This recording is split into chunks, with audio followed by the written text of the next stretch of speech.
What up, guys? Jason Guyman here, King of Pressure Wash, and tonight I have a special guest on.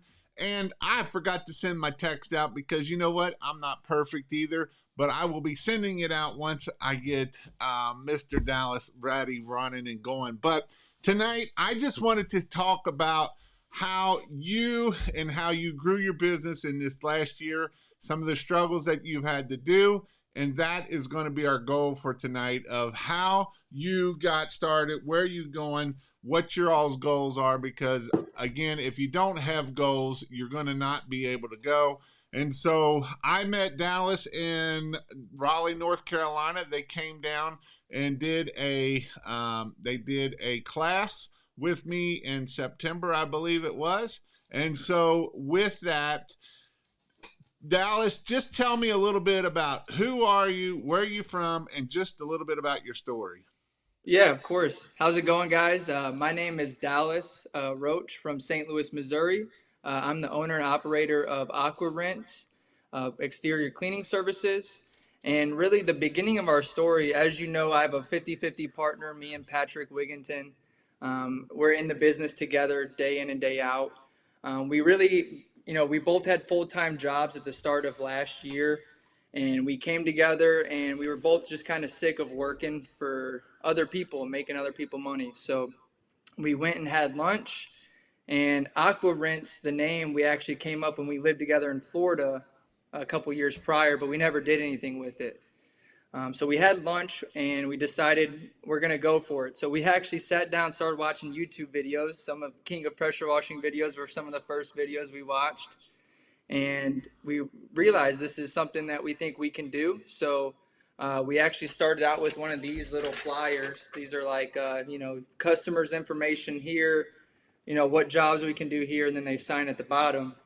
And we just set out in my neighborhood. We started knocking doors because my background, I was a canvas manager for a few years, so I know how to knock doors pretty well. And we set out. So we started knocking doors in my neighborhood. We got 3 leads right off the bat within not even an hour. And the next day we end up selling 2 of those leads. And I'm like, okay, we got something here.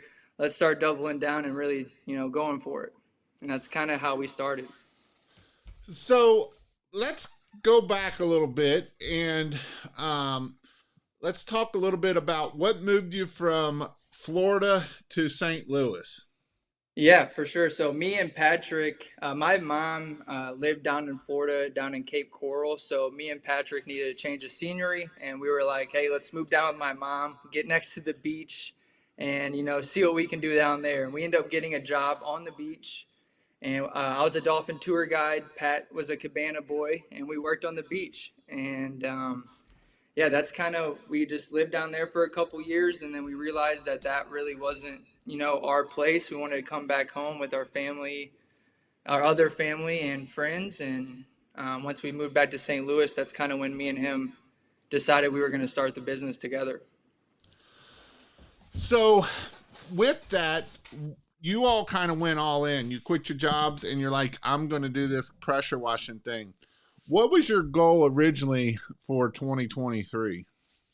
Our goal originally for 2023 was me and Patrick. The first thing that we needed to do was sit down and figure out our budget and what amount of money me and Pat both needed to survive. And that was one thing that someone had told us in the very beginning was you just need to survive year one. And if you can survive year one, then you'll be good from there on out.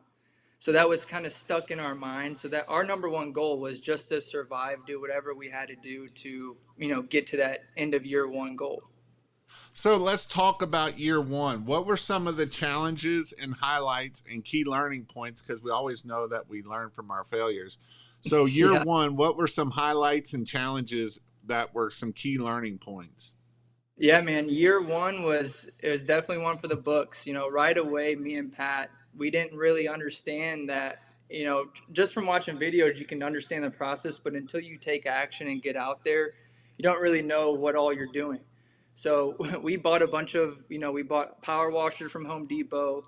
We bought a telescopic pole that, a 20, 30 foot telescopic pole, and we're like, we'll be able to wash everything with this thing. And realized very soon that that wasn't the way. And we tried washing a 2-story house with it, and it was, we were holding it like this, and it was waving in the wind, and we're like, all right, I don't know if this pressure washing thing is for us anymore. So they Um, call that a noodle. The old days before they started soft washing, that was called a noodle, and now you know why it's called a noodle. yes, 100%. And then after that day with the wind and the noodle in the air, we did some more research and found out about soft washing, and we came up with our own chemical, like mix that we came up with online. And once we applied that chemical, we had a family friend actually reach out to us and allow us to test it on their house. And because we had all this stuff from Home Depot, the purple, whatever cleaner you could get, and then we had the house mix that we ended up making. So nothing really worked well, but once we got to the house mix, which was the SH and our surfactant, we immediately saw results, and we're like, it was a turning point in our business. As soon as we saw the mold and algae just disappearing off the side of the building or the house, we knew, like, all right, we got something here. We can actually clean these houses now instead of trying to blast pressure on it, which you're not supposed to do. But yeah, as soon as we found that out, we were extremely happy. So with that, you had some challenges, and you're going through and you're figuring it out. And when was like your first big win of we're going to actually make it, and it's going to actually this is going to be something that we're going to keep going through and making things happen. Yeah, it was so our first month we did about $2,500 in sales, so it wasn't too much. But the second month we doubled that and we did 5K, which so we started seeing like, okay, we can actually do something here the more work we put in. Month 3 we actually secured our first big commercial job, which was a $10,500 apartment clean. And as soon as we did that, we were able to complete that job in 5 days. It was a mind blowing thing for me. I was like, wow, we can make 10 grand in 5 days. We need to go pass our business cards out to every apartment complex that we can see. And that was our first big win. And once we completed that job, it was just me and Pat, two people, a Home Depot power washer, you know, and we got it done. So tell me something that you do, and I know some other people have done, and some people aren't very good at it. And I want to get on it pretty hard. Of door knocking. That has been. Other than that, have you done much marketing other than door knocking? I know you do some other things, but we'll hit on that. But door knocking was really what got you started, correct?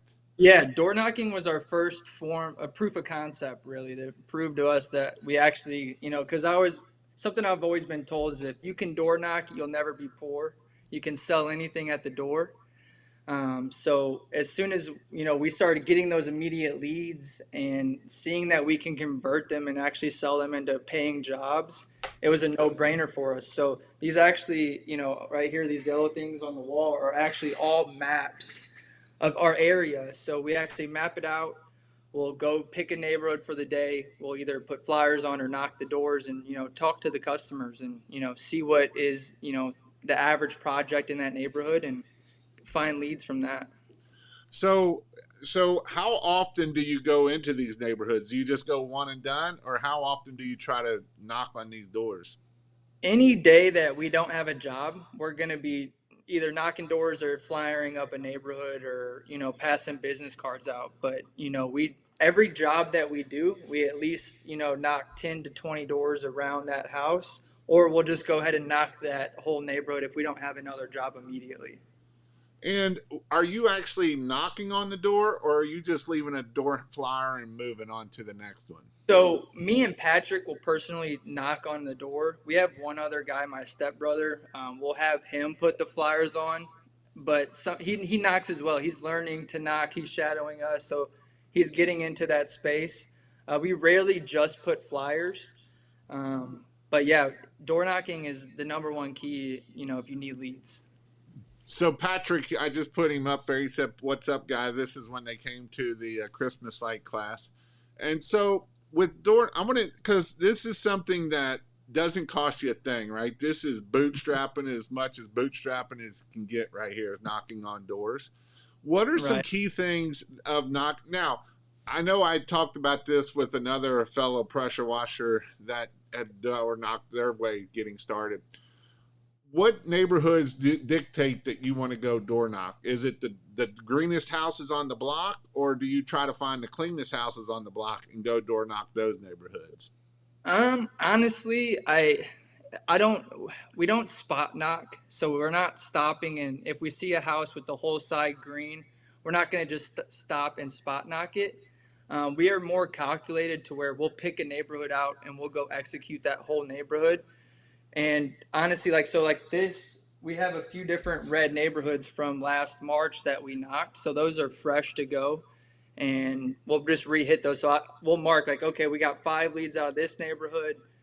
We can, re-hit them and then use those customers' names in the neighborhood as, hey, we did a job for Greg and Michelle down the street. We're just kind of stopping by to get some, tips. Have you guys thought about any jobs coming up, gutters, house, what's on your agenda coming up for summer? And just talking to the customer. So Patrick put on birthday dinner date, but I had to tune in to hear you guys. Hope he doesn't kill me. What's up, Pat? So when we're knocking on doors, obviously you just kind of gave away that you just did the neighbor's house.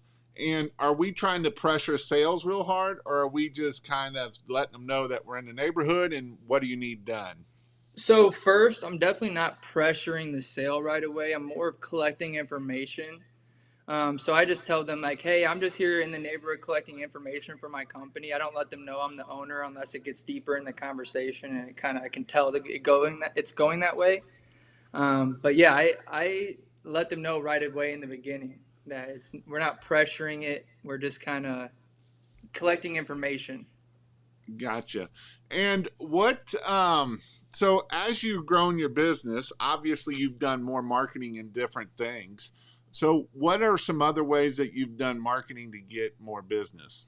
Yeah, and this is a golden nugget for anyone that's coming up right now. Google local service ads.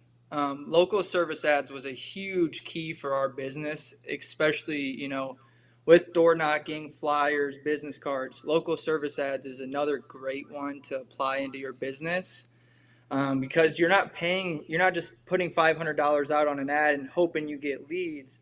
You're only paying for the qualified leads that come back to you. And, we probably had, I think I looked at the numbers yesterday. We had like, I think 87 or 97 calls from leads that came in from local service ads last year. And we maybe only didn't close 5 of those. They were calling in ready to get on schedule. So local service ads was a key for sure. So as Google local service ads, I'd agree 100%. There's something else you do a lot too that I like to see that a lot of people aren't willing to do is you do a lot of networking. I see you at a lot of networking events and stuff like that. How has that helped you? Because we all know that, and I know because there's people on here that's following you right now that's probably from your network.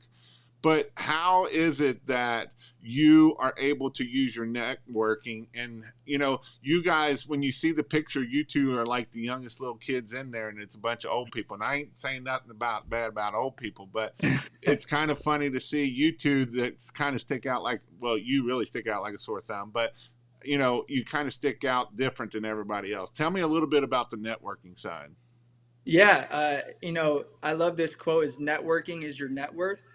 And, in the very beginning, I got invited by a girl I used to do sales with. Her name was Casey Boyer. That her and her husband owned Boyer Painting, which is a pretty big painting company in my area. And she just invited us out to come out, and we were like, okay, we'll come, check it out. It was a Thursday meeting, and we wanted to come check it out and see how it was going. So we started going to the networking event, and all of a sudden we started going every single Thursday. It's religious. We love being around the like-minded people. It's invaluable the conversations that we have in those groups on, Thursday mornings. And at first, we were trying to like, man, is it worth scheduling an hour in our Thursday morning for this meeting? But, we end up doing, 20K, ROI on the networking group. So networking has been a huge thing. We end up doing a 14K job through that painting company. They had us come and pre-clean 100 decks for them at an apartment complex before they went to stain them. So we would have never had that 15K contract you know, without going to the networking event every Thursday and just showing face, being there. So when someone does ask someone in our group for power washing or any exterior cleaning services, we're top of mind. And that's an important thing of your network is your net worth. And as you grow it and as you get around like-minded people, you will grow. And that's the important part of it, of how you're able to grow. A lot of people are scared to death of that because they don't want to get in that area, or they don't feel comfortable, or they don't think they're good enough. But you're just a regular human being at the end of the day, and there's nothing special about anything. And that's the cool thing. I mean, did you go to college or anything, or you just been kind of what's your background there? Yeah, so I, barely made it out of high school. I was one of the, troubled kids, I guess you'd say. I went to alternative high school because I got in trouble at normal high school. So college definitely wasn't in my cards, but I've been in sales for 10 years. So right out of high school, even in high school, I was door knocking. I was making my own paycheck, and then I upgraded that to selling car warranties over the phone. So I was selling, $4,000 policies in a, 10, 15-minute phone call, and I did that for like 5, 6 years. So doing And that, it really just made me my own person because I was on 100% commission. So I didn't have an hourly wage if I didn't sell to fall back on. I had to sell no matter what. well, you know what they say is the C player, the people that get C's in school are usually the owners, and they are the bosses of the A people, of the people that get A's in class. So, Right. and that is pretty much truth once you start looking at that. So, when did you actually start your pressure washing business? When did it actually kind of start? Yeah, so we actually started the LLC in January 17th of last year, and we were trying to do it part time because we were like, oh, we don't know if we should make the jump. Pat was in the union, he was a roofer. What's up, Dewey? How's it going? And he was a union roofer, so he getting those paychecks. It's hard just to stop that. So come March, we figured out going part time in our business was never going to work for us. So Patrick actually quit first, and he had a rough day on the roof and just decided, this isn't for me anymore. I want to make my own paycheck. So he quit, and then about a week later, I decided, because I was making about 150K a year, selling car warranties. So it was kind of a hard choice for me to all of a sudden put that away and just go back to making $700 a week because that's all me and Patrick pay ourselves is our bare minimum, just to get by right now. Because again, year one was just surviving and building the infrastructure for Aqua Rents. So obviously you did aqua rent, and then what made you decide to do Christmas lights in the wintertime? Yeah, so that was a pretty cool thing. We kind of always were like, man, we'll hang Christmas lights in the winter. We didn't have any guidance, though. We didn't have a plan. We had maybe watched a couple videos on YouTube, and then we went to the huge convention, and we went there to meet Dewey, who just popped up on the screen, and a couple of the Southeast guys.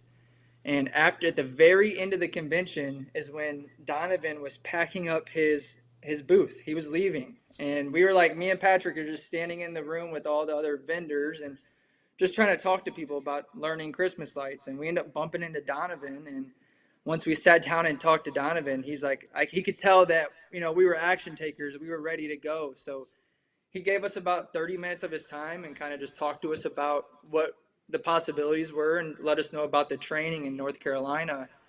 And I think a week later, after actually that night, after the conversation with Donovan, we went back to our hotel room and came up with Gateway Glow, which that night at the Huge, we came up with our company, which was Gateway Glow, holiday lighting company or professional lighting company. So how did that end up working out for you doing Christmas lights this season? Oh man, that was amazing. I love Christmas myself. I always put up lights on my house, but never to scale or anything professional like what we're doing now. So it's definitely cool for me to go back and like our very first job that called us, it was we sent out, I think, over 240 quotes for our season. But our very first job that we sold was this little house, and she paid $1,200 for one strip on her lights or on the ridge of the house. And her two little girls. They were two very young little girls, but we wore the Santa hats, we wore the Christmas shirts that you guys gave us at training, and we played the part as their elves for the day. And man, that was just a heartwarming moment for us, just to see their faces light up. And then we actually stopped on the way home and got them little Minnie Mouse dolls, and we brought them back that night when we went to check the lights. And we said, Santa brought you a gift, and we gave them the minis. And just being a part of something that you can see that brings people so much happiness, it was just really cool to be a part of. I remember you sent me a message after that first house. Yep. Yep, they had us on the Ring camera. That's awesome. Paul Gardner said that's why car warranty guy calls me every week. Yep, that's us. That was me, not anymore. But yeah, introducing Christmas lights to our exterior cleaning company really helped bridge a gap for us. We were able to do 38K, so right under 40K in 2 months or something like that for us. So that was definitely huge for me and Patrick to help bridge us through the November and December slower months. So, what's been the biggest challenge around about ramping up the Christmas lights or the pressure washing business? I think the biggest challenge for us ramping up for pressure, I'll start with pressure washing first because that's where we started. I guess it's just consistency at first, making sure you're firing on all cylinders. Right in the beginning, we saw Google, the local service ads start taking off for us.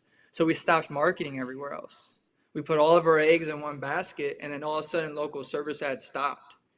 And all of a sudden, we didn't have any leads coming in. So it made us revert back to door knocking. We immediately started door knocking again. Like, we were like, oh, cool, local service ads, we're getting 3 to 4 calls a day. We're good. We don't need a door knock right now. Well, what came from that was you can't put your eggs in one basket. You got to spread your marketing. So we fire on all cylinders when it comes to marketing, whether that's flyers, business cards, networking, yard signs, um, yeah, local service ads, Facebook ads, YouTube videos where we just started, and yeah, just nonstop firing. And I was actually talking to a guy that he does pretty well. He did 700,000 last year, and he only did 600,000 this year. And why it was is because he did exactly what you said. He cut back on marketing. He cut back on the door or EDDM. He cut back on different things and wanted to go all in on Google, and it died on him. Right? Google died on him, and so it is important. That's why it is so important that we are doing the Facebook posts, we are doing the door knocking, we are doing the 5 rounds or 10s arounds, we are doing the yard signs, we don't stop, because you will Yep. get 1 2 leads from everything, and that's how we keep the lead flow coming. And if we do want to bump up somewhere, we got to bump up somewhere, but we can't stop the fundamentals when we do that. It's very important that we keep moving forward, otherwise it's going to the wheels will fall off, and it's not a good thing.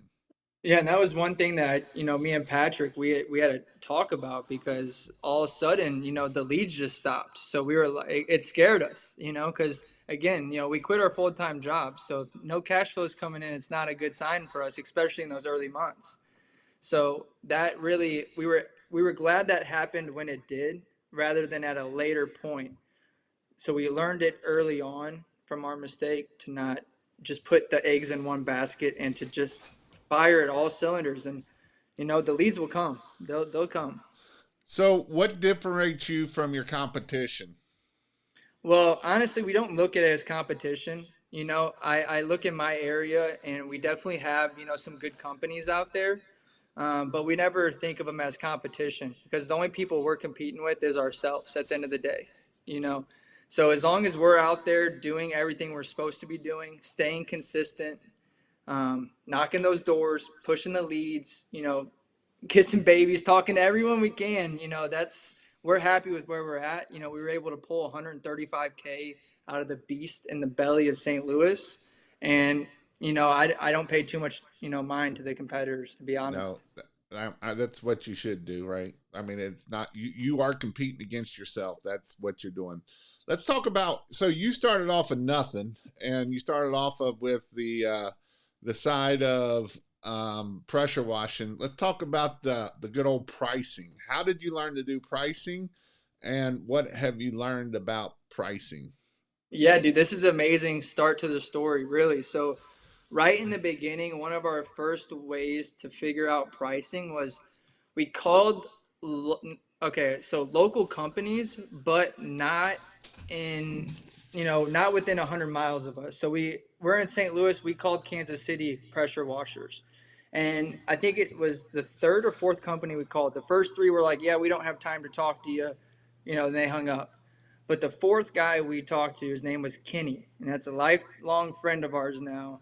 We met Kenny on the phone. We let him know we were starting a company and we could use some guidance. And he was extremely happy to talk to us. He took about an hour to talk to us that first day, answered a lot of our questions, on what equipment we need, taught us about the J Rod in the beginning. Just, was just like someone that we could, reach out to with any questions we have. We could send him a picture of a house and say, hey, what would be the best way to handle this house and how much would you charge? So then we were able to take that information and apply it, to that. So now we have, Jason Guyman, we have, Jared Chanowski, we got Donovan. So now we've built this network of people that when we have a big commercial job come in, we can send that message out and say, hey, what is the best plan of attack on this job and what would you price that? And then we'll take, an average of all the numbers, take it on our cost and stuff, and then figure out what the pricing is going to be. But that Kenny, man, Kenny Tygart, he was a big help to our business in the very beginning. And that's something that everybody worries about, the competition, and if you don't look at it as competition and how you can help each other, everybody grows, right? Everybody's worried about, oh, my pricing. And if you're worried about your pricing, of some pricing against someone else, when you go door knocking, those people aren't looking at calling three different people at that time, because you're done built that relationship, you're already there. And at that point, if they're either going to buy from you or they want you or not at that point, and they're not going to go say, oh, I'm going to go find three different people, because when they call three different people, they're probably not going to answer the phone anyway. So that's why they're going to use you right then and there. And that's the cool thing about how you're able to do that. Yeah, and exactly. And one of the cool parts about him helping us was we got to a point where I don't want to say we surpassed him because he was only about 5 years in the business, but you could tell he was maybe kind of stagnant. He was okay with the jobs and money coming in. He wasn't really trying to ramp up and, take this thing to the moon like we are. So we kind of surpassed him in the washing pretty quick when he realized we were starting getting these commercial jobs coming in. But then he was able to reach out to us, and I was able to help him on the back end of marketing and teach him about Google local service ads and teach him about all the ways we were getting jobs. And then, he was on the verge of selling his company. And after we sat down and had a talk about marketing with him and his wife, you know, he was almost in tears because he was able to keep the company. And, after about a month or so, they were, ranking in the leads and they were starting to get more leads. And he was able to keep his guys busy and they didn't sell the company. He still has it. And that's important, as it takes a lot to humble yourself a lot of time, especially when help someone and then they get better than you are, just for whatever reason. And it takes you got to humble yourself to be able to get to the level of, I got to listen to this guy or I'm going to go out on my own or go out of business. And that's an important part, that you got to be able to do that. Yeah, What are for some sure. what's your how what have you done so that you give customer the most best excellent customer service out there? Yeah, so I mean, we took a how to wash course. We got certified in the chemicals and all the the processing of washing, and we just make sure when we go out there we go above and beyond for our customers. So if we do a gutter clean and we blow out all the leaves and mud out of the gutters and it gets all over the concrete, we're not just leaving. We're going to clean that, we're going to spray off the house where it got muddy. We're going to, if we see a little square in the back of concrete when we're washing the house that needs a spray off, we'll spray it off if we haven't already tried to get the upsell. um, but we're really there pushing the upsell. But we definitely make sure that we go above and beyond for all of our customers if that means staying an extra 30 minutes. Someone asked a question that was good. Dallas, how much is your company spending on marketing monthly? Yeah, I don't. We just literally sat down with our CPA today to get our 12 months of data to see exactly where we're at. But I can say we're probably spending, with Google local service ads, it makes it really great because you only pay about 15 to 20 bucks a lead once they call your phone. And then we spend, the money on the flyers. Our networking group costs about $75 a month. So, I mean, I don't think we're spending over $2,500 a month right now, Right. because we're not blasting, a ton of money behind Facebook ads and all that. We got about 5 ways of marketing that works really good for us, and we're sticking with those. And then, come year two, that's when we'll be able to, look at our numbers and say, okay, we spent this X amount of money on marketing. We need to double down in these spots, and then, attack those. So that's good. That moves us into a good question of tracking your metrics, and this is something that is important. And if you want to grow and scale, you got to track this not just yearly, but getting it down to the month, and even if you can get it down to the week. You know, a lot of people don't know their numbers. Most Yep. people are like, "Yeah, I made this," but they couldn't tell you how much everything costs. And this is important. And especially as you are growing, this is something that it takes time, but it's very worth it of making sure that you know your numbers. You know how much it costs you to get a customer. You know how much each customer is worth. You might not know the lifetime value of a customer, but you know how much that customer is bringing into you per customer. And this is important as we grow and scale, because otherwise, if we're just like, yeah, I'm going to throw $2,500 and that's going to get me customers, or I can say, I know if I spend $2,500 a month, I will get $30,000 off that Right. $2,500, right? Because it's 10% or wherever I'm at for wherever you need to be at for that. Does that make Yeah. sense? Yeah, 100%. And in the beginning, this is exactly how we were tracking our numbers because we didn't have a CRM right away. We're action takers again. So we started with piece of paper. We were keeping our receipts, but like we keep these type of things, these little folders. They're Manila folders. Completed agreements for 1 to 331, and then we did it for the month of April, May. So we just, we wrote down the exact amount from our jobs, from our lead sheets right in the beginning, just to make sure we were tracking our numbers at least a little bit, because we knew it was important. But some people get scared by how many things that you have to do to start a business instead of just taking that first step. Jeremy Olson asked, "What's the networking group? Is it just a local networking group, or what networking group are you with?"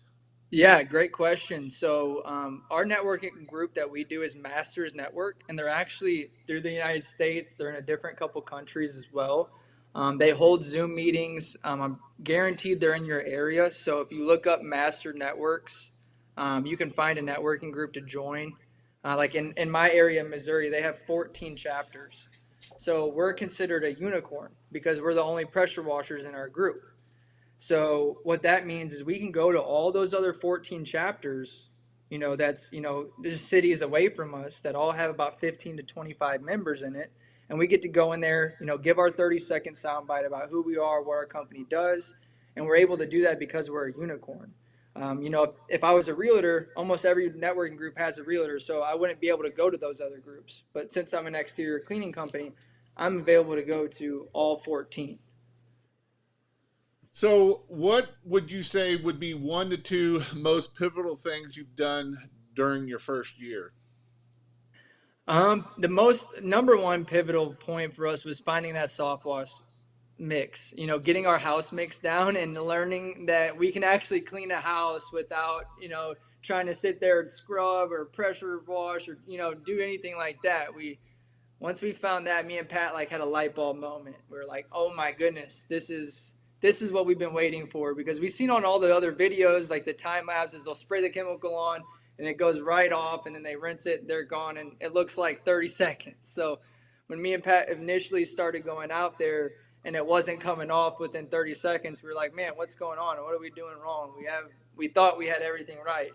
But really, it was just not giving up and persevering through that and knowing that we're gonna figure it out. It's gonna be okay. And once we did figure it out, we just hit it even harder.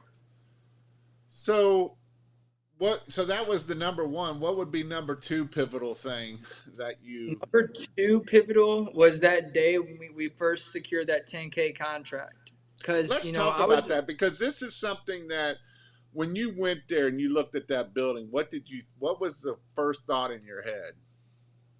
I saw a bunch of siding and I was like, oh my goodness, we'll be able to wash all this. But then once I sat down and talked to the property manager, that wasn't even what they wanted cleaned. They wanted the breezeways cleaned. So it was all concrete work. So they're like, oh yeah, you guys have, you guys have taped doors in apartment complexes and stuff before. Me and Pat are like, yeah, of course, we know what we're doing. So we're more of we'll sell the job and then figure it out as we go type of people. So yeah, we sold that first job for the breezeways for 10,500. I have it hanging on my wall. It was 7 buildings for 1,500 bucks a building.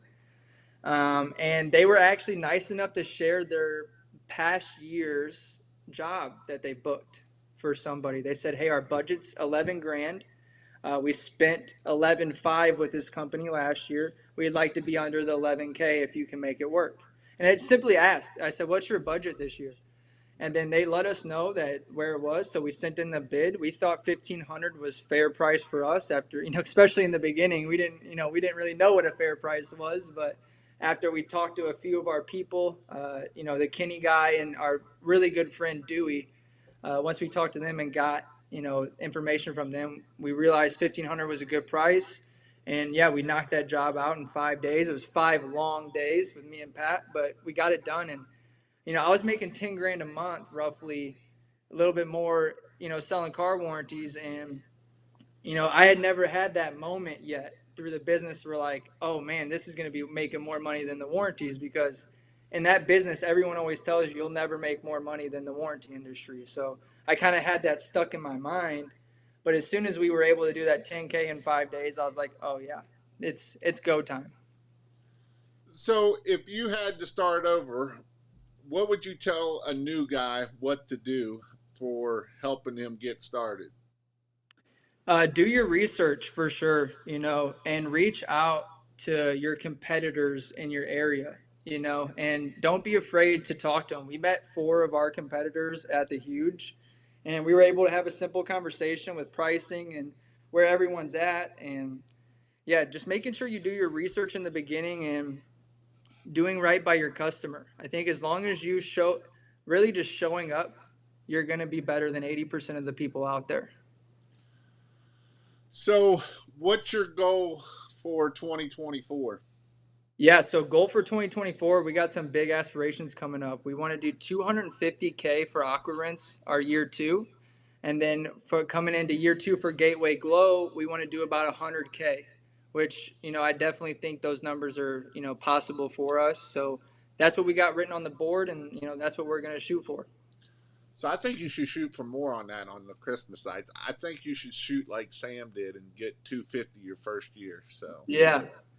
Yeah, for sure. I mean, after doing all the takedowns and, going through that first year of just learning the business and testing with customers and actually getting those sales and making those relationships, I think coming into year two with Christmas lights, yeah, we're going to crush it. I mean, I have no doubts in my mind. We got a big storage unit, so we already have all the lights taken down and, color coordinated by zip ties, and they're all stored in, those the fruit containers and stuff like that. So we have a whole system down now, and I think all we have to do is execute it for year two. so as we get there for year two, right? For you, so your goal is $350,000 is what your goal is for pressure washing and Christmas lights. What is your plan for? Is are you and Patrick just going to do it, or are you planning any employees, or what's your goal there? Yeah, great question. So Pat actually got a new truck towards the end of the season. He was able to trade his old truck in and get a 250. So now we have 2 working trucks that we're going to try and run 2 trucks this year. I think we're capable of doing that. Me and Pat can each take a guy and train them as our helper, and then build them up as leads. Eventually as well. So yeah, our goal is to have, because I just found out I'm having a baby, so come August, I definitely want to be able to take, some time off to be with, my girl and the baby. So we want to definitely have employees and systems in place for when that comes. So the one question was, what's the name of the marketing group? It was Mastering Network. What was Master it called? Network. Master Master Network. Network. Yep. Big Rob, who really isn't big, he's kind of short, but is that question you ask all your commercial work? What's your budget? Yeah, of course. It doesn't hurt to ask, and you'll never know if you don't ask. So, the worst thing they'll do is they'll just tell you they don't know, or I'm waiting to hear back from corporate what our budget is this year. So, if they give you that answer, you can do a follow up email and say, "Hey, did you ever hear back?" Or you just send out the quote as you think is what fits it. Yeah. Um, so what is your 3 to 5 year plan or goal for the two businesses? Yeah, 3 to 5 year plan. I mean, we definitely want to be the number one washing in the Midwest. And especially with Christmas lights, I think we have definitely, you guys have helped us tap into a market with Christmas lights out here, and people are doing it. But I don't. There's only maybe one or two other companies that are. I feel like that when we were driving around these neighborhoods, seeing that do the professional work like us. And we our very first year with Christmas lights, it was awesome. We were able to team up with Toys for Tots, and we raised 4 trailers full of toys for local St. Louis kids. And Toys for Tots, I come from a military family, and seeing those Toys for Tots boxes my whole life growing up in school, it was really cool that we were accepted to be a sponsor for them. We donated some lights to their building. Wasn't a lot of lights, but we got to go on the radio. And going on the radio, we got 15 leads out of it, and we closed like 5 of them.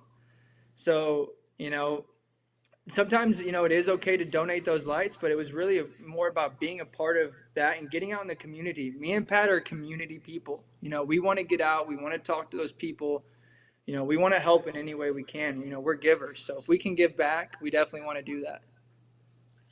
Talk a little bit more about the giving side, especially for for Christmas lights. It's really easy to do. You can also do this for Yeah. pressure washing too. I know people that give away, maybe it's one a month, one a week, whatever it might be. But Christmas lights is definitely something that is huge. And so by able to giving away Christmas lights, and yes, it can help you out, and it probably will help you out by giving stuff away. How did that make you all feel? Obviously, we know when you seen the two little kids come out and got to deal with the kids. That's you never see somebody come out of their house and be like, "Oh my God, I just want to cry for seeing how clean this house is." But for Right. Christmas lights, when you see that, it pulls at the heartstrings a whole lot, and it Oh, makes yeah. everything worth it at the end of the day. Yeah, so one of my best friends, Luke Farrell, he owns the two biggest Instagram accounts in St. Louis. It's called STL Bucket List. So we were actually able to run. We did 3 giveaways this year, not including the Toys for Tots. So we gave away 3 houses because again, that's just the people we are. If we can help and also get some marketing from it, why not? So we gave away the house to this family, and you could just tell that it's definitely out of their budget, but they won. They won, and we were able to give them like a $3,500 setup. They got the wreath, they got their whole house around, they got the columns wrapped, and their kids came out, and they were almost in tears that they wanted to provide the lights for their family, but they just didn't have the means, and they weren't getting on the roof. So me and Pat were able to get that put up in like maybe an hour, and we put the lights up, and then they were in tears, man, almost in tears, just coming out and thanking us that we made their Christmas, and you know, being able to feel that it's unexplainable until you can do it yourself. Like it makes you feel amazing. You didn't get that feeling selling car insurance or car No, warranty, did you? no, sir, definitely did not. Yeah. Kingdom Pro Wash is Google Local Ads. Google Ads? No, it is under its own thing. Google Local Service Ads. It is part of Google Ads, kind of. Like you got to set up your payment over in Google Ads, but it's in a whole different area of where the Google Ads are. So you got to have insurance. You got to have a clean record. You got to have 3 or 4 reviews. And they've actually went up on Google Local Service Ads. They used to be 15 to 20. This year they went up to about $30 to $40 per phone call, but it's not per click. it's per phone call. So it's actually better than the other way around. Yeah, I think ours averaged right about 21 bucks a phone call. And Yeah. again, those were the best leads that we could have ever got. You know, they were qualified leads that people were calling in to get on schedule. Again, we didn't know about local service ads till about the last 4 or 5 months of season, but we were able to pull out, 90, I think it was 80 or 90 leads from that. And we only didn't close five of them. So, I mean, you do the math on that. Those are pretty good odds. So Daniel, he did 170 some thousand his very first year in Christmas lights. He killed it. He's a soccer coach. Never Nice. done anything else. He said, "Yep, asked for their budget. I just sold my first install for year two of a $47,000 commercial job. Wouldn't have got that if I didn't ask for the budget."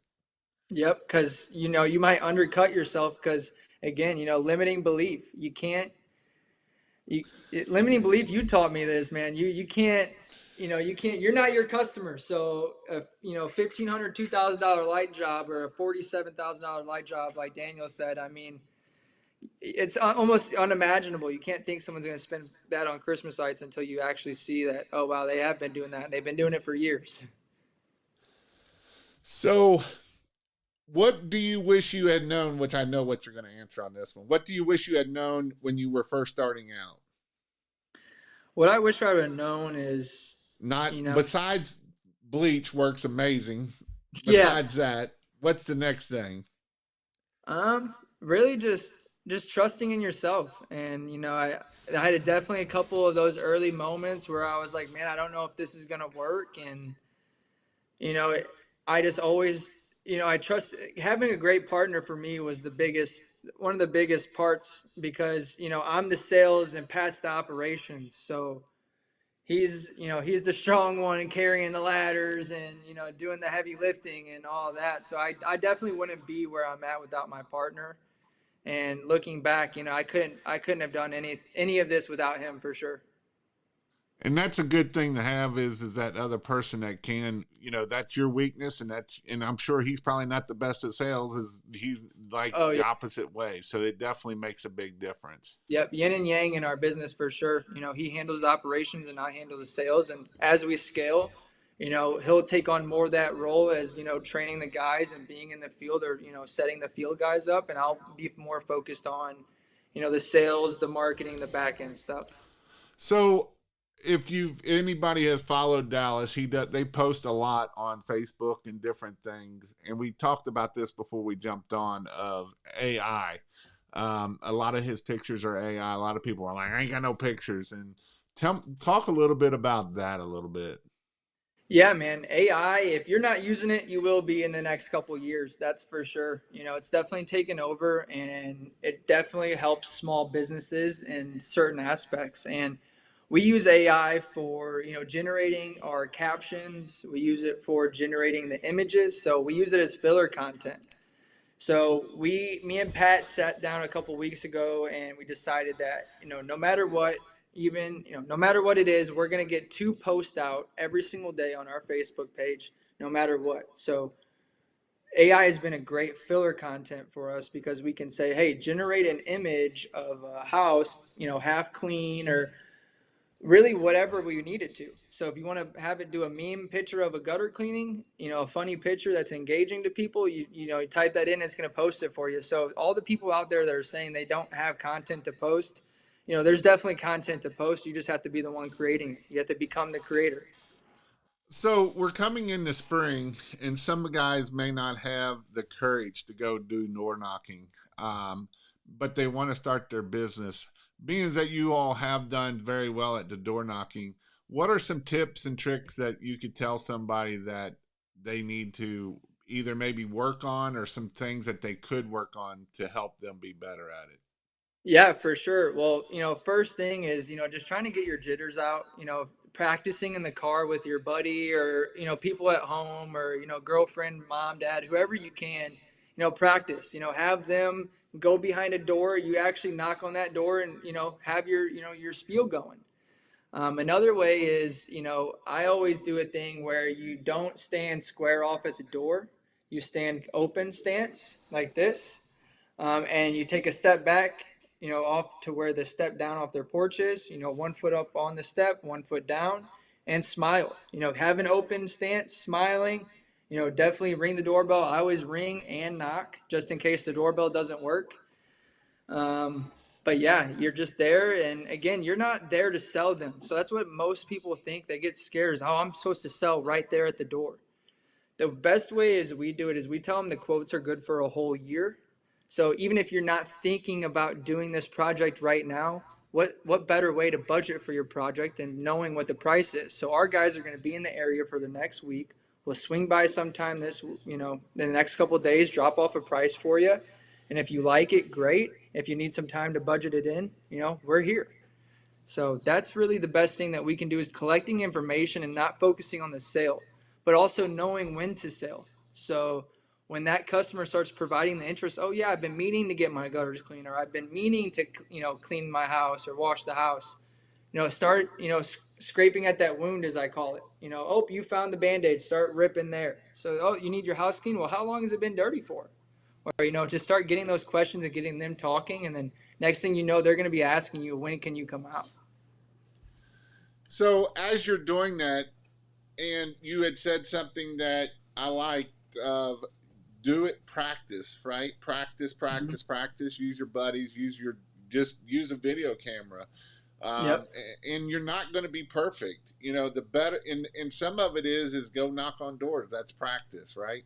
Yep, 100%. And that's another, like, finding someone to talk to, whether again it's your mom, dad, cousin, uncle, someone that you can practice with, anybody, but doing it face to face, I feel like it's a little bit better than the phone because you get those, you get the feelings of actually talking to a human, and you can kind of, it's you pick up on little cues with people.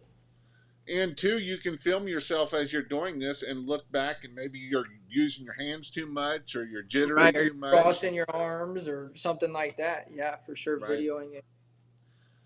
So I knew I would get some stir about the AI. So what AI are you using for graphics and content? Yeah, so we use ChatGPT, the paid version 4.0. It's great. It does anything and everything that you can need or want. And So, the ticket to that is make it don't say any words, because a lot of times you'll just put don't put words on it, because usually it screws up the words on it. yep, and it will still probably put words on it. So yeah, usually it takes us about seven to 10 tries to get the image that we want. Sometimes it will pop up perfect the first 1 or 2 tries, but usually we're asking it a question, it comes up with an image, and then we're telling, okay, do better on these things. We keep adding and give the more information you can provide it, instead of just create me a picture of self washing. Give it a whole paragraph of details.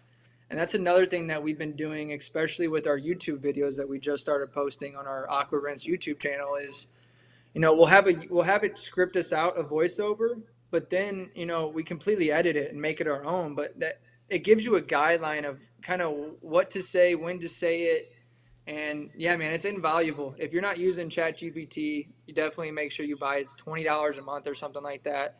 It's paid itself over 10 times for us for sure. And if you didn't know, my list of questions came from AI, so I use it Yep. myself. So, Yeah, for sure. I mean, it's again, if you're not using it now, you will be one day. and it's just like Dallas said, garbage in, garbage out. So you got to put good information in to get good information out, and put as much in it as you can. And let that keep running, because when you do that, it'll go back up and learn from it and give you better and better. Don't keep doing a new chat every time. Keep that chat going.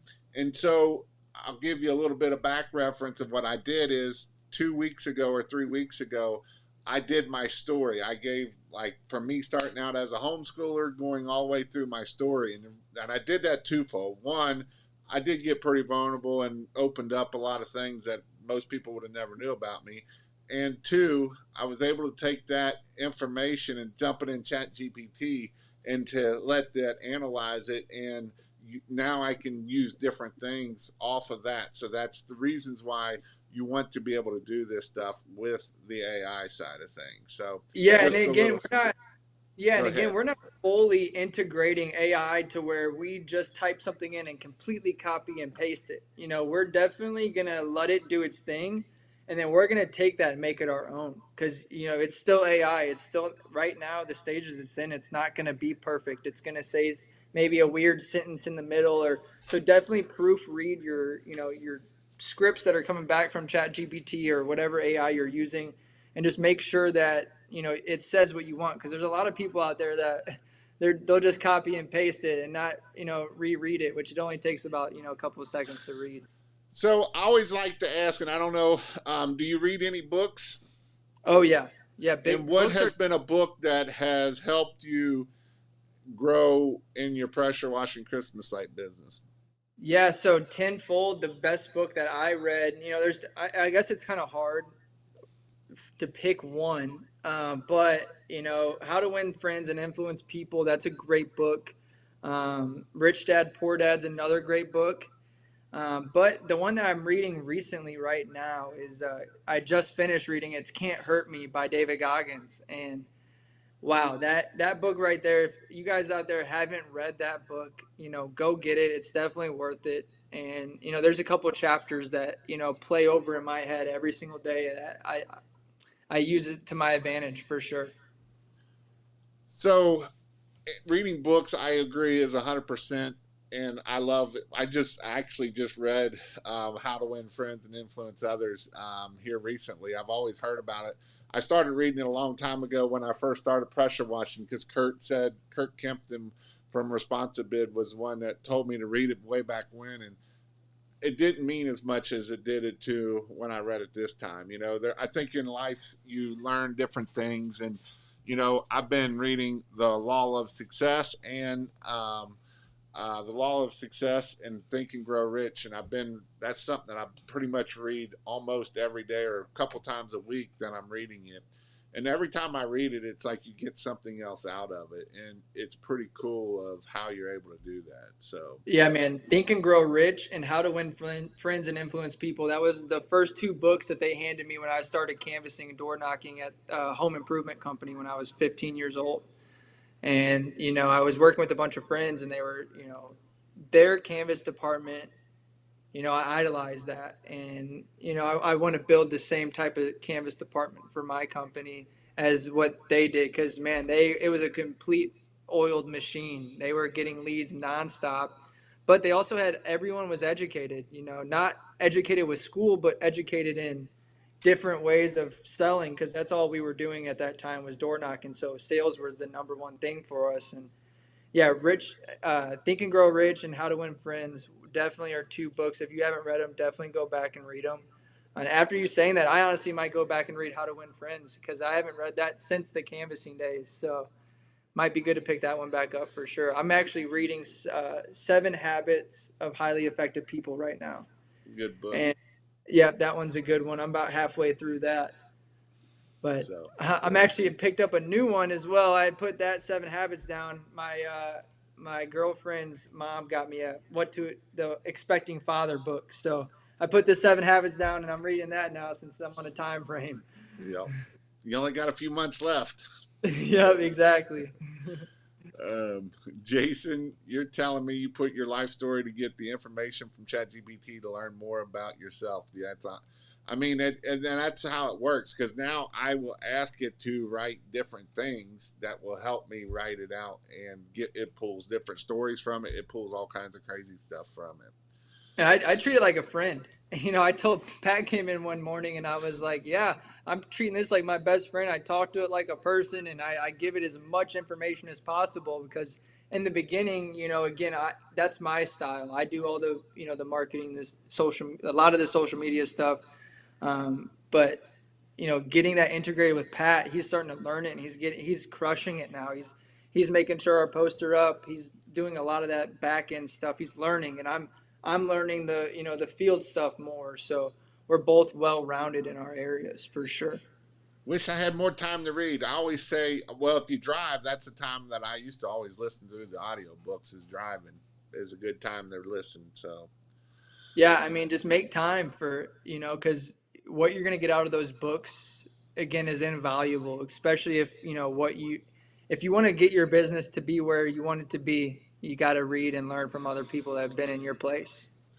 So, what would you tell someone before we some words of wisdom of a either a pressure washing Christmas or just business in general?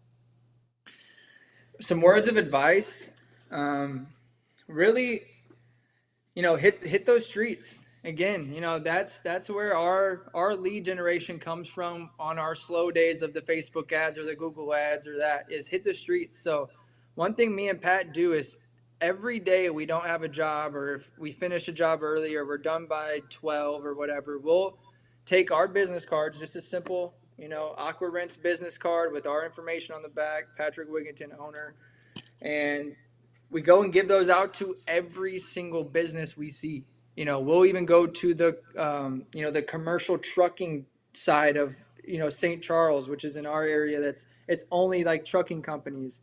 We'll go everywhere we can see that we can go in, and we'll beat those gatekeepers, and we will find the property manager, because all those buildings need cleaned, and someone's doing it, and we want to be the number one people cleaning in our area. So passing out those business cards. Kenny told us a story in the very beginning when we first, started out. Was he went out and passed out 10 business cards in his area 5 years ago, and 6 months later he got a call from one of those 10, and it ended up being a 30K job. So once he told us that story, we each ordered 1,000 business cards. We each had 1,000, and we went and hit the streets, and we passed out 2,000 business cards in probably a week. I'm not even kidding. I mean, we hit every single gas station, every restaurant, and those are all people that have been calling later on that are wanting to set up quotes for this year. And, putting that effort in early on, you're going to reap the benefits for sure. All righty, Mr. Dallas, I appreciate you coming on. I'll try to get off here right about an hour. And so, if you didn't know, this is a great one to go back and watch. If you want to check out my stuff, I do have King of Pressure Wash. I have an online course, and I also have an in-person class. We do have one coming up in April. Also for Christmas lights, it's the Christmas light or pressure washing, and that's where I met Dallas was at the Christmas light class, and you can find that at christmaslights.io. But other than that, I hope you all have a great night, and we'll see you all later. But hang See you on, guys later. Dallas.